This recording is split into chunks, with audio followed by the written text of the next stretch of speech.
அன்பு உறவுகள் மற்றும் நண்பர்கள் அனைவருக்கும் வணக்கம். ஏஎம்வி மீடியா சேனல் உங்களை அன்போடு வரவேற்கின்றது.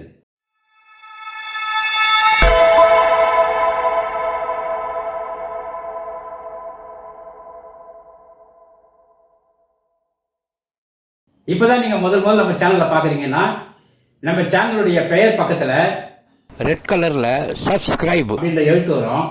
அதை நீங்கள் கிளிக் பண்ணுங்கள். நாங்கள் போடக்கூடிய வீடியோலாம் உங்களுக்கு ரொம்ப மிகவும் பிடிச்சிருக்கோன்னு நினைக்கிறேன். அது மாதிரி இருந்ததுன்னா உங்களுடைய கருத்துக்களை கமெண்ட்டில் சொல்லுங்கள், லைக் பண்ணுங்கள், ஷேர் பண்ணுங்கள். என்ன பண்ணுறீங்களா? இன்றைக்கி நம்ம என்ன பார்க்க போகிறோம்? வணக்கம் நண்பர்களே. திருக்கோயில் பயணத்தில் உங்களை அழைத்து கொண்டு செல்லும் ஏஎம்வி மீடியா தற்போது மிகவும் பழமை வாய்ந்த 2000 ஆண்டுகளுக்கு முன்பு கட்டப்பட்ட ஒரு திருக்கோயிலை உங்களை அழைத்து செல்ல இருக்கின்றோம். இந்த ஸ்தலத்தின் பெயர் அருள்மிகு திரிபுர சுந்தரி சமேத தீர்த்தீஸ்வரர் திருக்கோயில். இந்த கோவில் எங்கு உள்ளது என்றால் திருவள்ளூரில் அமைந்துள்ளது. திருவள்ளூர் என்ற உடனே நமக்கு நினைவில் வருவது திரு வீரராக சுவாமி திருக்கோயில்தான் நமக்கு ஞாபகம் வரும். ஆனால் அந்த திருக்கோயிலுக்கு பின்னால் தீர்த்தீஸ்வரர் ஆலயம் ஒன்று, சிவன் சன்னதி அமைந்துள்ளது. இந்த கோயிலை நாம் இன்று வலம் வந்து அதனுடைய புராண சரித்திரங்களை தெரிந்து கொள்வோம். வாருங்கள். இந்த கோயிலானது சுமார் 2000 ஆண்டுகளுக்கு முன்பு கட்டப்பட்டதாக கூறப்படுகின்றது. அதற்கான கல்வெட்டுகள் எல்லாம் இந்த திருக்கோயிலினுடைய சுவர்களிலே பதிக்கப்பட்டு உள்ளது. இந்த திருக்கோயிலுக்கு நாம் செல்ல வேண்டும் என்றால் திருவள்ளூர் பஸ் நிலையம், அதாவது வீரராகவ பெருமாள் திருக்கோயிலுக்கு பின்புறம் நடைப்பயணமாக சற்று நேரத்திலே சென்றுவிடலாம். இந்த கோவிலில் அமைந்துள்ள சுவாமியின் பெயர் மால்தீர்த்த ஈஸ்வரர், மால்வினை தீர்த்த ஈஸ்வரர். அம்பாள் பெயர் திரிபுர சுந்தரி. சோமாஸ்கந்தர் அமைப்பில் இந்த கோவில் அமைந்துள்ளது. சிவனுக்கும் அம்பாளுக்கும் நடுவிலே முருகப்பெருமான் அமைந்து கிழக்கை நோக்கி இருக்கும் அமைப்பில் இந்த கோவில் அமைந்துள்ளது. இங்கே பின்புறம் மால்வினை தீர்த்த ஈஸ்வரர் சன்னதி உள்ளது. அதன் உள்ளே சுவாமியின் நடுவில் மகாவிஷ்ணுவும் பின்புறம் இருவர்களுக்கும் நடுவிலே வீரபத்ர சுவாமி இருப்பதை போன்ற ஒரு சன்னதி இங்கே அமைக்கப்பட்டுள்ளது. பங்குனி மாதத்தில் சூரிய பூஜை நடைபெறும். பங்குனி மாதம் அமாவாசை முதல் 3 நாட்களிலே சூரிய கதிர்கள் கருவறையில் உள்ள சுவாமி மீது படும். இது மிகவும் ஒரு சிறப்பாக பார்க்கப்படுகின்றது. பங்குனி கிருத்திகை 10 நாள் பிரம்மோற்சவம் இங்கே நடைபெறும். 5 நாட்கள் பவித்ரோற்சவம் நடைபெறும். 10 நாட்கள் முருகப்பெருமானுக்கு கந்தசஷ்டி உற்சவம் நடைபெறும்.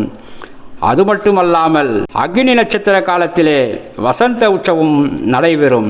அம்பாளுக்கு 10 நாள் நவராத்திரி உற்சவம் நடைபெறும். இது போன்ற சகல உற்சவங்களும் இந்த கோவிலே நடைபெறுகின்றது.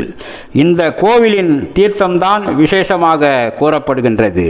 இந்த ஸ்தலத்தை மூர்த்தி, ஸ்தலம், தீர்த்தம் என 3 சிறப்புடையதாக சொல்லப்படுகிறது. பௌர்ணமி காலங்களிலே சிவபெருமானுக்கு அபிஷேகங்கள் நடக்கும்போது ஓணான்வெளி சித்தர் என்கின்ற சித்தர் கனக குளிகை காலத்திலே நித்தியப்படியாக நடக்கக்கூடிய இந்த அபிஷேகத்தினுடைய ஆவுடையார் மேல் பட்டு ஜலம் கோமுகத்தில் கண்டீஸ்வரர் அருகிலே விழும்பொழுது அதை எடுத்து சென்று திருவண்ணாமலையிலே கிரிவலம் செல்வர்களுக்கு பிரசாதமாக தெளித்து வருவதாக சித்தர்களுடைய வரலாற்றிலே கூறப்படுகின்றது.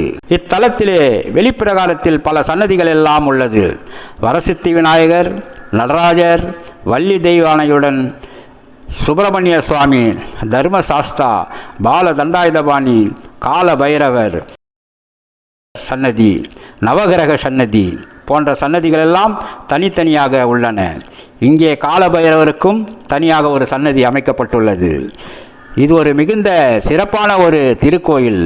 சென்னைக்கு மிக அருகிலே இருக்கக்கூடிய இக்கோயிலில் நாமும் ஒரு முறை சென்று தரிசனம் செய்துவிட்டு வருவோமே. தொடர்ந்து நமது வீடியோவை பாருங்கள், இடையிலே ஸ்கிப் செய்யாதீர்கள். உங்களது கருத்துக்களை கமெண்ட்லே போடுங்கள், சப்ஸ்கிரைப் செய்யுங்கள், லைக் செய்யுங்கள், ஷேர் பண்ணுங்க.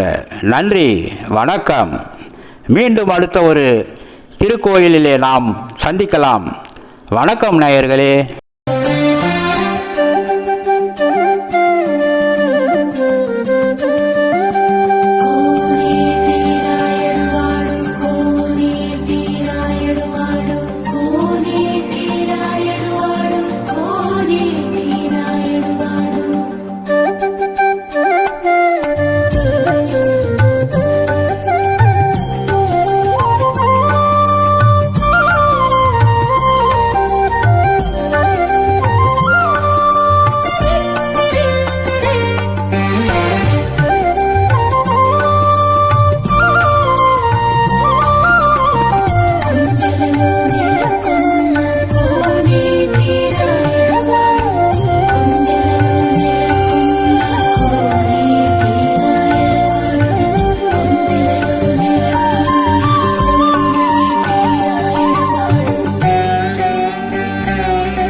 Thank you.